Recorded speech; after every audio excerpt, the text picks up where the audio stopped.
Que o seu dia, que a sua semana sejam muito abençoados. Hoje a gente vai mergulhar num material, olha, incrível. É um capítulo chamado Piedade Ímpia, do livro O Reino de Ponta Cabeça, de Donald Kraybill. Um livro fantástico. Fantástico, né? E a nossa missão aqui é tentar desvendar um aparente paradoxo. Uhum. Por que os ensinamentos de Jesus, que a gente sempre associa com amor, com compaixão, geraram um conflito tão, mas tão violento com as autoridades religiosas da sua época? Pois é. O autor, o Kraybill, ele diz que foi esse caminho que, no fim, selou o destino dele. Exato. E Kraybill já começa assim quebrando uma ideia que muita gente tem. Ele argumenta que o grande confronto de Jesus não foi com a lei de Deus, a Torá em si. Ah, isso é importante. Muito. O problema era com a chamada lei oral.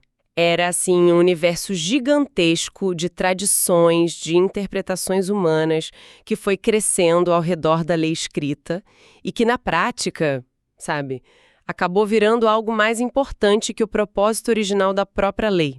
Ok, então o conflito não era com a lei divina, mas com essa lei oral. Para quem não conhece bem, qual é a diferença fundamental que o Kraybill aponta entre as duas? Porque isso parece ser a chave de tudo, né? É a chave de tudo. A Torá escrita, são os 5 primeiros livros da Bíblia, a base.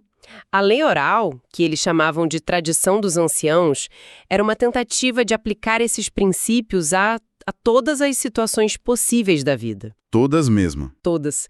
O autor explica que isso evoluiu em etapas assim. Primeiro tinha o Midrash, que era tipo um comentário, versículo por versículo.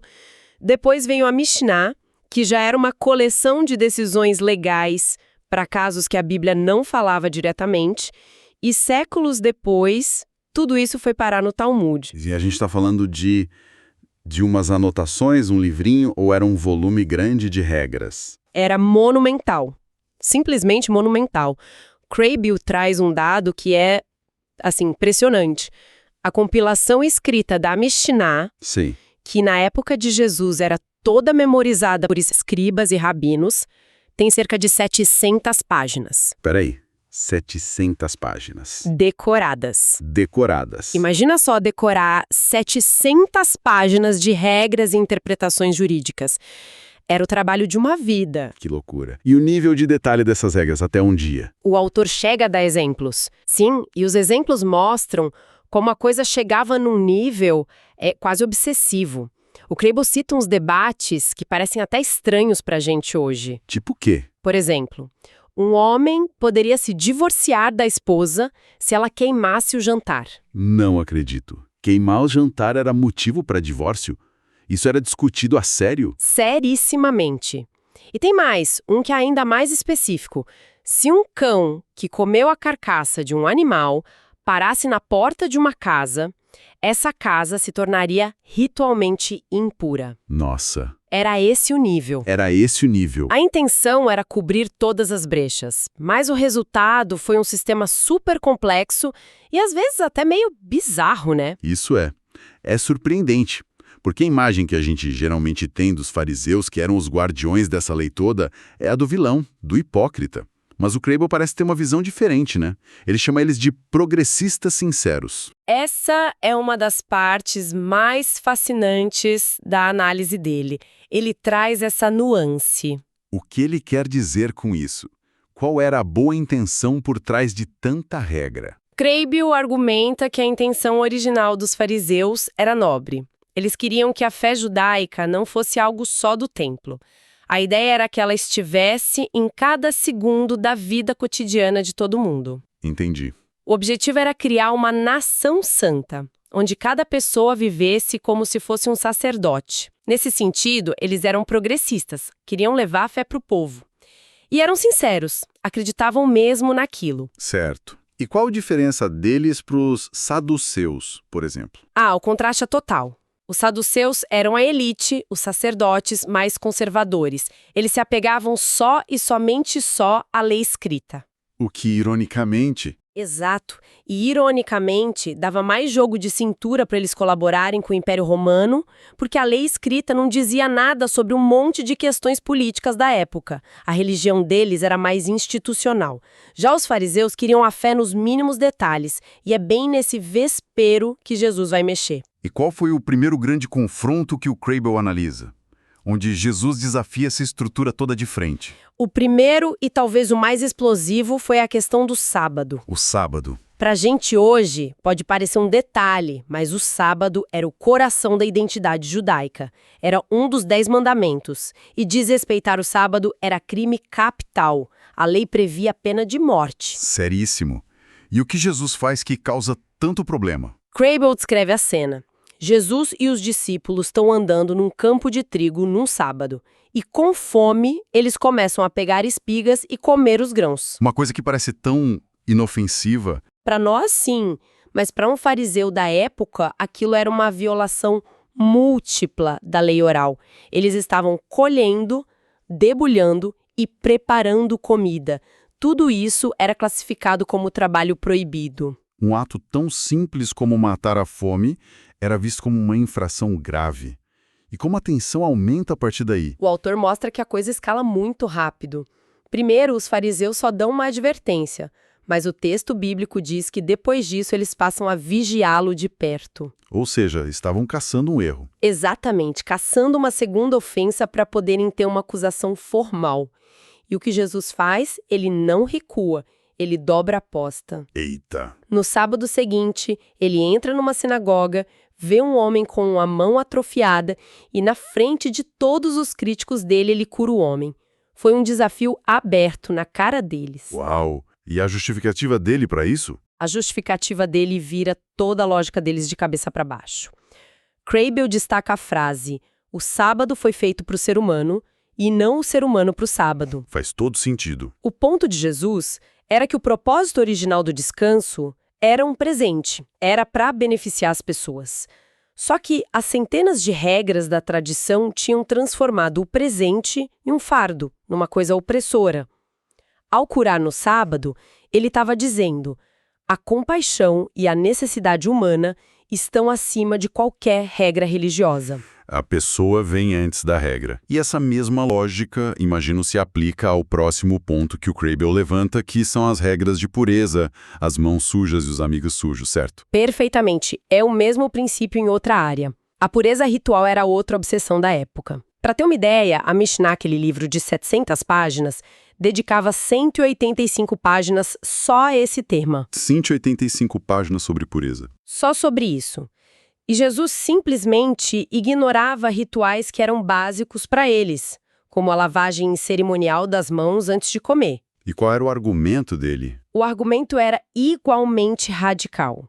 Ele dizia que a verdadeira impureza, a sujeira que contamina de verdade uma pessoa, não é o que entra pela boca, é o que sai do coração. Ou seja, Maus pensamentos, inveja, fofoca, arrogância.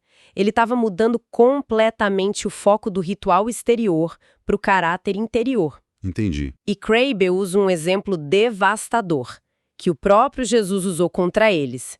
A regra do Corban. Corban, o que era isso? Era uma tradição oral que permitia que uma pessoa dedicasse seus bens ao templo, declarando eles Corban, ou seja, oferta a Deus. O problema é que alguns filhos usavam essa brecha piedosa. Para não ter que sustentar os pais idosos. Exatamente, que eles diziam: ah, desculpa, meu dinheiro é Corban, não posso usar para ajudar vocês. Que absurdo!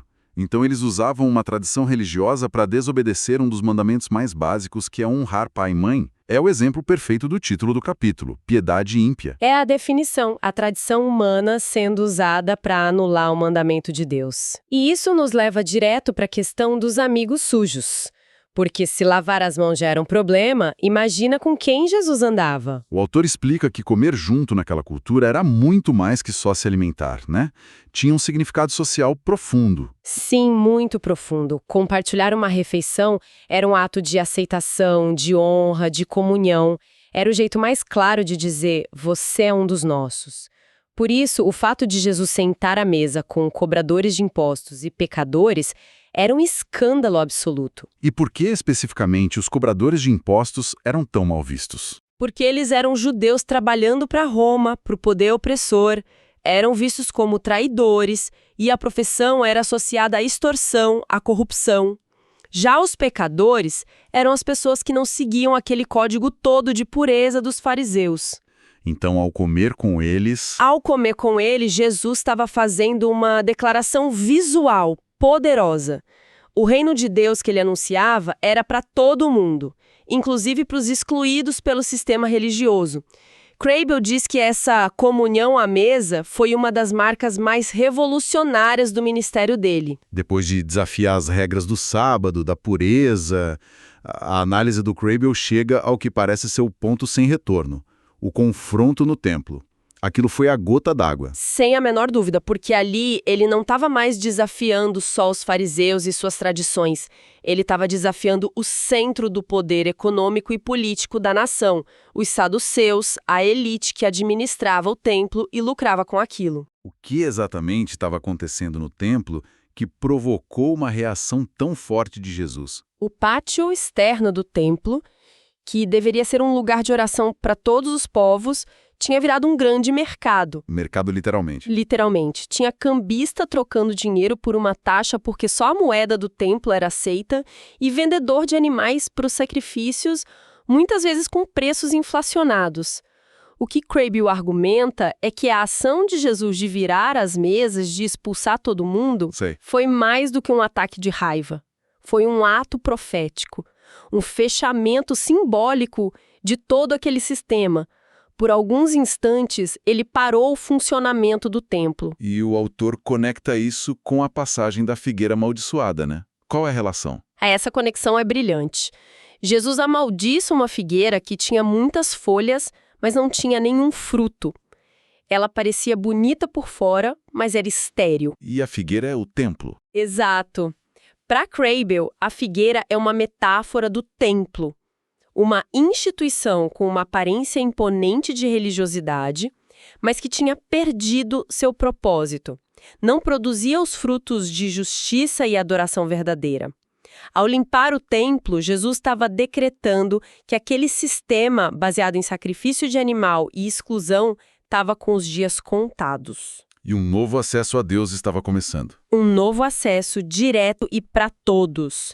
Isso, para a elite, era uma declaração de guerra. E para explicar esse conflito de fundo, Kraybill usa uma analogia do próprio Jesus que é muito poderosa. A do vinho novo em odres velhos. Ah, essa é clássica. Sim, mas a análise dele é ótima. O vinho novo é a mensagem, é o poder dinâmico do reino de Deus. É algo vivo, que fermenta, que expande. Os odres velhos são as estruturas religiosas rígidas, inflexíveis, como as dos fariseus e saduceus. Não dá para colocar uma coisa na outra. Não dá. O vinho novo vai fermentar e vai arrebentar os odres velhos. O movimento de Jesus exigia uma forma completamente nova de se organizar. Essa ideia dos odres é muito forte. Como que o Kraybill nos ajuda a aplicar isso para pensar nas nossas próprias estruturas hoje, religiosas ou não? Ele propõe uma distinção em 4 partes que é muito útil para a reflexão. Ele diz que a gente pode pensar em 4 elementos. Primeiro, o reino, que é o governo de Deus, a missão, o propósito maior. Ok. Segundo, a igreja, ou a comunidade, que são as pessoas que se comprometem com essa missão.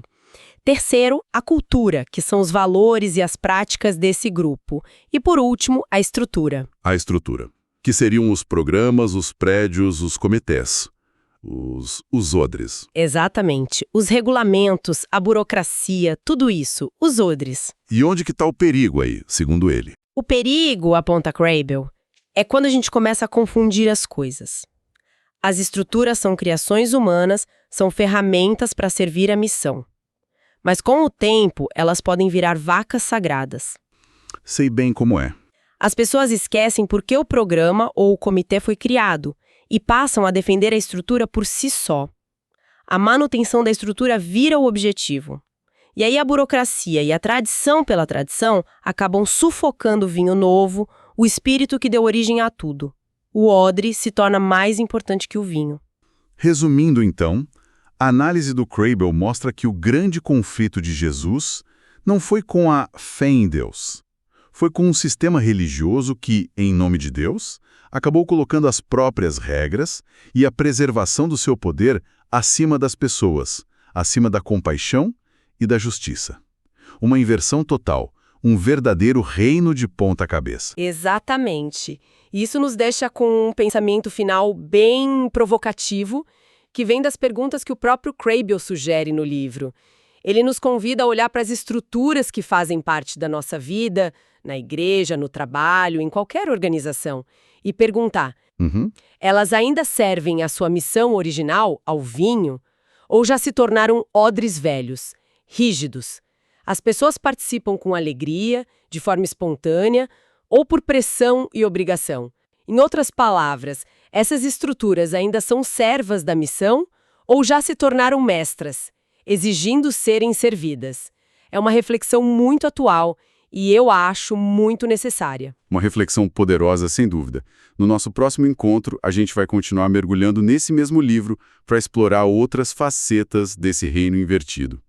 Que Deus abençoe a todos os ouvintes